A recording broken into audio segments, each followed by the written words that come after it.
To the patch 12.16 preview, this time with notes. Now, as a reminder, there are two versions of these videos because Riot unveils these notes first with what they're buffing and nerfing, and then with the actual changes. So if you want my opinion on why is a champion being buffed, why are they being nerfed, if I agree with them being buffed or nerfed, if you want to see that, go back and watch the video from yesterday. That includes the context of why these changes are happening. If you already know that or you don't care about that, this is going to talk about the actual upcoming changes. Now, these won't go live until it'll be about 8 days. So in 8 days, these will go live. These aren't, they won't go live as is. Sometimes some of these will be changed. For example, from last patch, Vladimir actually was removed here. I'm going to talk about that first.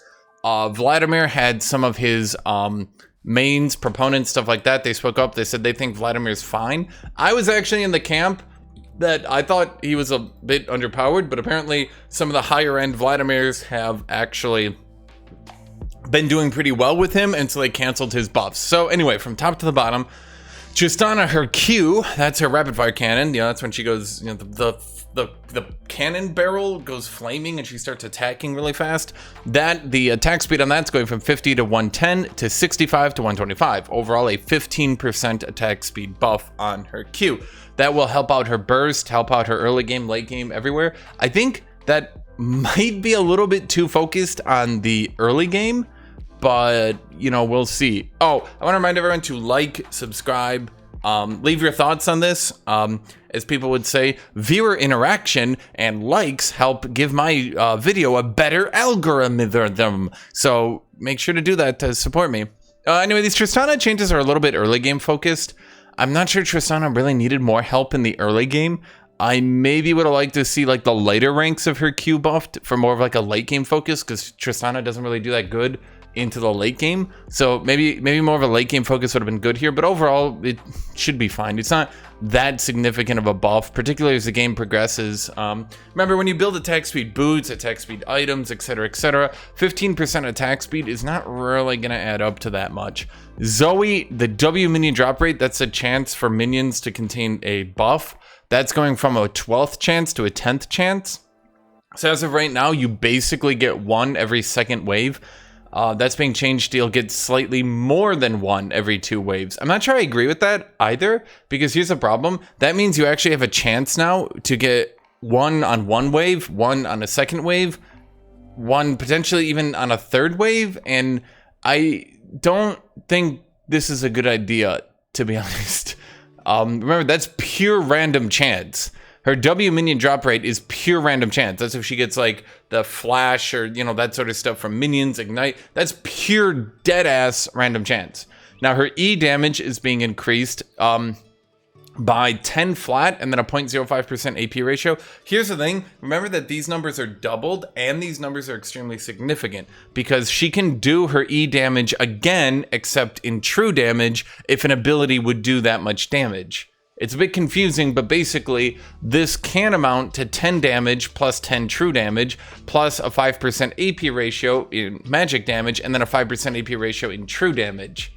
So this can actually matter a lot. I'm pretty sure I actually do understand how Zoe's E works. At any rate, this is a lot of damage. So that's a lot of damage. That's a lot of RNG. With Zoe already doing good and already being very good in pro play, I'm not sure. A, I don't think buffing Zoe at all is a good idea right now. B, yeah. Okay, so Irelia is getting more armor per level. One of Aurelia's weaknesses was as the game progressed, she actually had weaker armor per level. Remember, she had really high base health, but her armor per level wasn't really good. She also had low magic resist. You can see most champions have 32, she had 30. So she had 4 less magic resist than normal, like Kled, who should also get this change. But so she's going down to, instead of having 4 less magic resist than normal, she'll only have 2, and her armor per level is going up. So Irelia will do no more damage, but particularly as the game progresses, she's going to be tankier against physical damage champions, and she'll be able to lane into magic damage, which should helpfully smooth out some of her counter picks a little bit better. Caitlyn, her passive, that's her headshot, so it's going to go in your head, you know. Okay, that ability in the later game is getting its AD ratio buffed, and now R will do up to 25% bonus damage based on crit chance. So if you build crit, your ultimate will deal more damage and your headshots will deal slightly more damage in the late game. Okay, I gotta look at this because how bad is Caitlyn doing right now? Is she like doing turbo bad, or is she only doing, she's not really doing that bad. She's like doing bad, but she's not doing like that bad. 50% win rate and a lower pick rate, that's not really that bad. This is like fine, in all honesty. Yeah, like her pick rate stays lower, but her win rate stays fine forever. I mean, you can see that Masters Plus. Let me zoom all the way in here for you guys. Masters Plus, that's fine.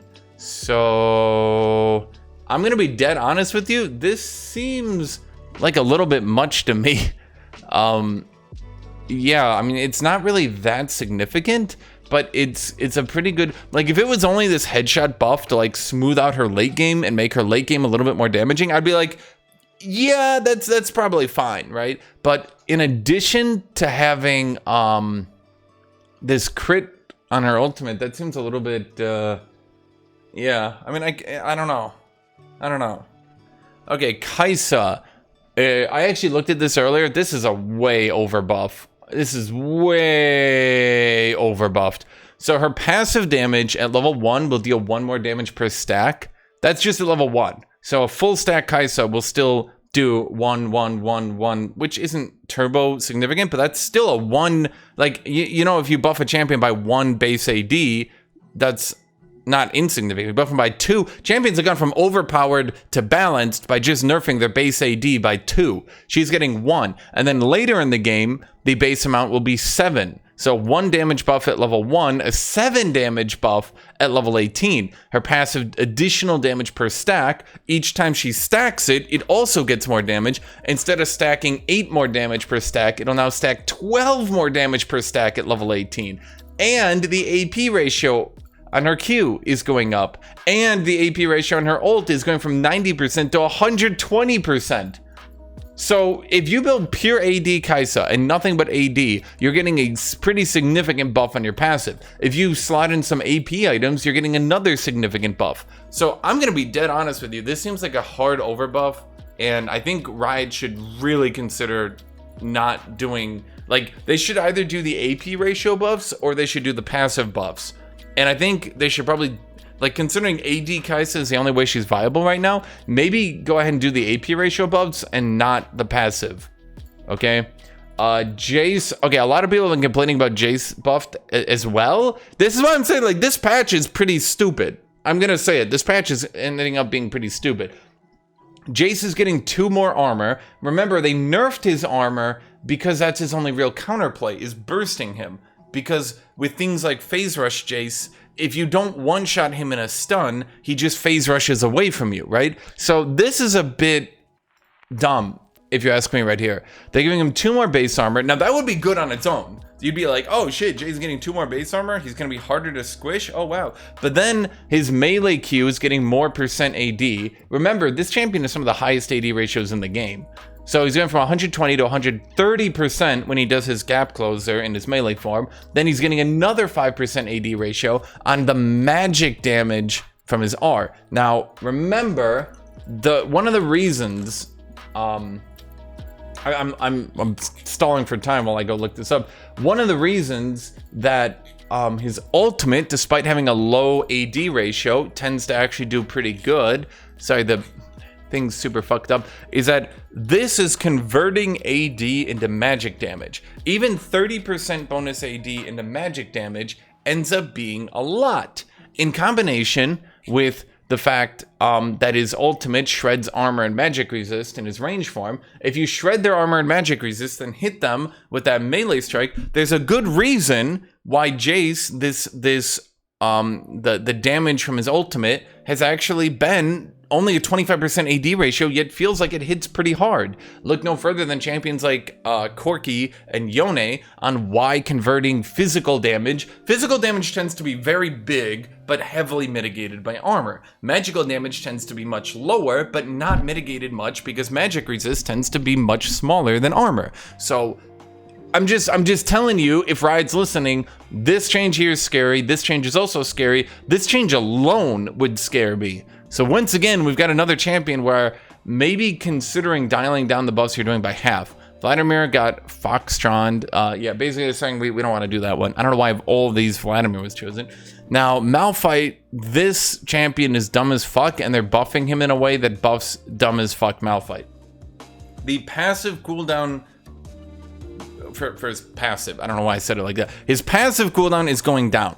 So that's when he gets his shield back and it goes, and he gets the little rock armor back. The rock armor is going down in cooldown. Instead of 10 to 6, it'll be 8 to 6. So early game, as he's just yeeting rocks at you, which are proccing Arcane Comet, instead of having 10 seconds between getting shields back, you'll have 8.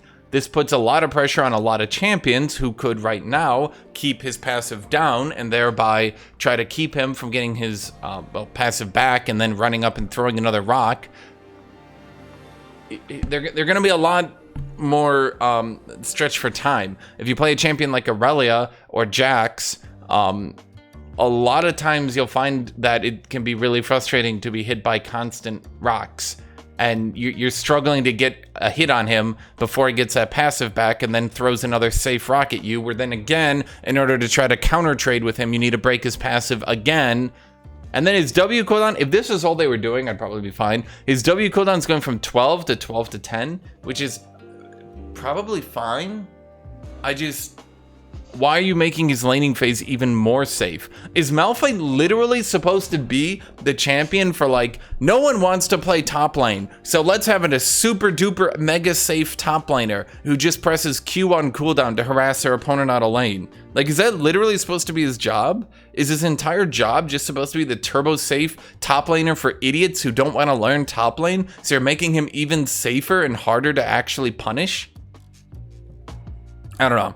Okay, so Zyra. Okay, I think I know what's going on with the Zyra change, but they don't explain it very well. The lockout is 0.15 to 0.4 on her E postcast.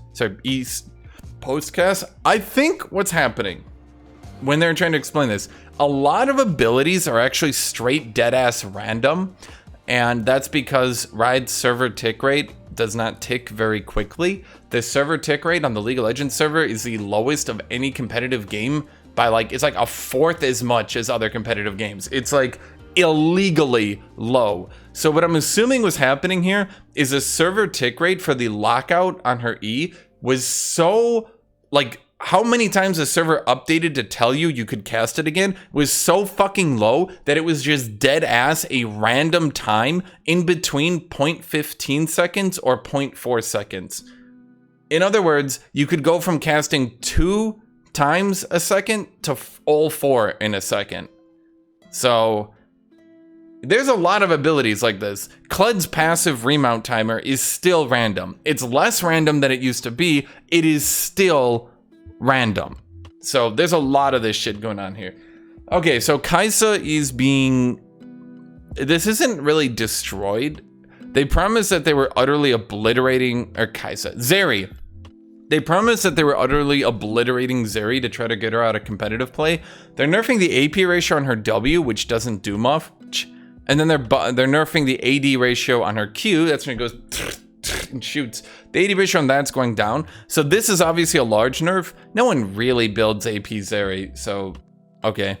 And so they promised they were utterly obliterating Zeri, and then they were gonna like rebuild her to be a champion who's not dominant and competitive, right? I think she's still gonna get picked in competitive with this, and they'll have to nerf her again. But I think with this change, she will be utterly useless in solo queue. If they wanted to destroy Zeri and rebuild her, they should have done something like, instead of every Q hit refreshing her her ultimate to the full 5 seconds duration, they should have made it like each pellet gives her like 0.5 extra seconds on her ultimate. So she can't hit like one pellet as someone happens to be like running away from her, then get another full 5 seconds of ultimate, right? That would have been killing the champion. And that would have put her in a way, particularly in competitive play, that she couldn't just keep her ultimate permanently, kind of just like biting someone's ankle every so often going perma ult. yeah, I don't have high hopes for this change. I think she's gonna be useless in solo queue, and then I think she'll still be picked in competitive play. Okay, so YUUMI is getting the movement speed ratio on her heal utterly obliterated. Instead of 6% per 100 AP, it'll be 2% per 100 AP. The amount of movement speed you could get from YUUMI was a little bit over the top, so that's probably a good change. But then in addition to that, they're then going through and obliterating the cooldown on this, going from 12 to 8 to 12 to 10. So the cooldown in between her those are her heals. In between her E heals, she is getting a 25% increase in time. So between these two nerfs, YUUMI will be significantly less powerful at keeping people A, in a fight, and then B, healing people in a fight. So yeah, Draven's getting like the lightest nerf of all time. Guys, let me go back here. Remember, Draven is up, and Masters Plus, Draven is here, guys. A 5 damage nerf on his Q, that definitely hurts like the best Dravens much more than the worst Dravens, but I feel like this isn't gonna be the most. Maybe this will be enough. Draven is a snowbally champion. Nerfing his early game definitely impacts the rest of his game more, right? But I feel like, I don't know. I don't know. This is definitely a nerf that I think, maybe not enough. Okay, so this Poppy nerf, this goes into what I was saying yesterday. There's a lot of Poppy players who, at like the top of the top, the best of the best Poppy junglers are just utterly obliterating the game. So what they're doing here is nerfing the amount of damage she can do to the jungle. Instead of 50 to 170, it'll be 30 to 150. So they are really hurting Poppy's ability to jungle. Poppy's ability to jungle is going down substantially. This, again, this seems like for the 0.01% of the player base that could not deal with Poppy jungle, this seems like they're basically killing Poppy jungle. Poppy Toppy will still remain Poppy Toppy, right? Like that'll still be a thing. But Poppy jungle, I imagine, is pretty much dead here. Okay, this Diana change, I'm not 100% on this one either. Okay, so they're trying to kill Sunfire Diana, but they're doing it in like the weakest way they can. Her passive is going from 20 to 250 to 20 to 220. But the AP ratio is going up by 5%. Then her E-AP ratio is also going up by 5%. The thing that Riot, I don't think, realizes is that Diana, even in the jungle, even when she's building Sunfire, she still goes Nashor's Tooth first item. So she still builds AP on her first item. So this nerf will be very insignificant. At best, you need, what is that? You need 600 AP to equal out. Obviously, Sunfire Diana won't equal to that, but we're talking about a change where Diana might hit for 10 less in the late game, but then also hit her E for 20 more. So this is not gonna do much of anything. A higher AP ratio, but lower base. She needed to be nerfed, period. Flat. She needs to be less powerful. And instead of making her dead less powerful, they're giving her a side nerf thing. Even Shroud. Okay, I'm gonna show Even Shroud like I did in my last video because I'm not sure you guys even remember what this item is. Even Shroud is that item that it's the one that whenever you stun someone or they stun you, they take 9% more damage. Do you guys remember this? It's like Locket, but instead of giving the shield, it gives more damage. Instead of giving the aura of armor and magic resist, it gives you more armor and magic resist. You probably forgot about this item because Riot killed it and then literally never buffed it, and then we all forgot about it, okay? So, Riot's going ahead, instead of 9% more damage, it'll be 10% more. Instead of 4 seconds of more damage, it'll be 5 seconds of more damage. I'm gonna be dead honest. I don't really actually know if this will be a good change or not. My guess is it won't do much. That's my guess. My actual, honest to God, off the top of my head, guesstimation is Locket will still remain the best item. Probably. Maybe this will do much. I don't know.